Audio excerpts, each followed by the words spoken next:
Hello and welcome. I'm at CMT Trade Fair in Stuttgart. We've got some vehicles here on a Ford base. I think I'm quite happy with the Ford, although I know lots of you aren't. So I can't answer the questions that you really want to know about wet belts and things like that. That is really something for a mechanic.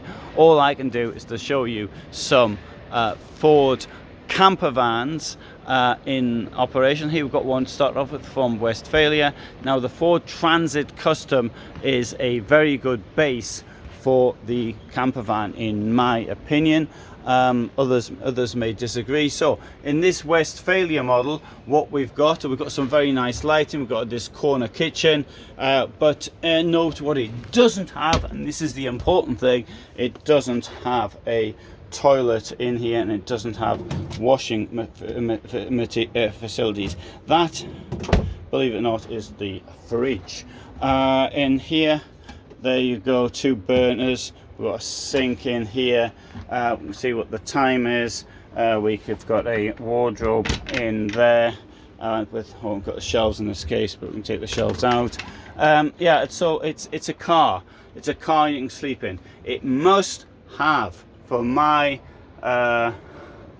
interpretation of a camper, it must have self-contained washing facilities. Now you can make this bed up here like this, and you've got a space down there to keep your feet in if you happen to be so tall.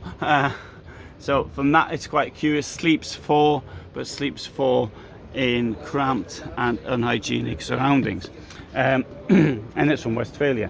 We'll go to this one here, the next one, and see what is really essential, and it's this. Now we've now got a toilet. We don't have a shower, but we can make alternative arrangements for washing ourselves by stand-up washer, so to speak. But the toilet for me is absolutely essential in the vehicle. There'll be somebody who says, look, toilet and the kitchen next together, and there'll be some jokes. Go and write them down below. Now the thing is like this: where else are you going to put it? That's access to your toilet cassette, which is very convenient. As I come in here now, you see we've got here standard two burners and a sink. We've got a wardrobe there. We've got a fridge somewhere as well, and this is a bit better in my opinion. Coming around to the front, the thing is the bed, which will convert into a the seats, which will bench, which will convert into a bed. Often they're a bit uncomfortable because they need this extra space here. Suits me because I've got an unusual way of sitting, but it won't suit most people. Once more, under there we've got space for your feet.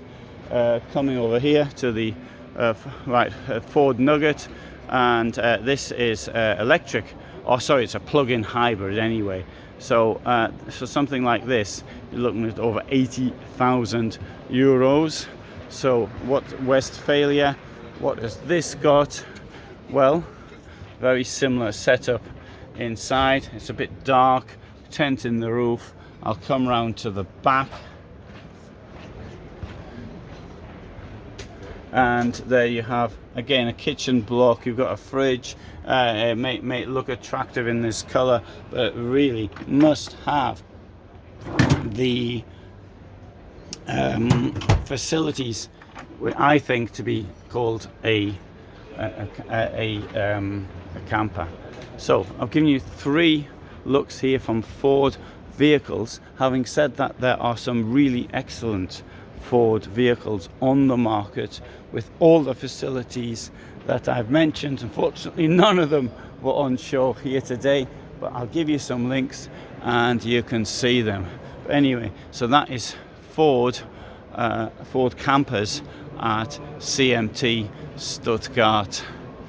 I hope you found that interesting. Thanks for watching, and bye for now.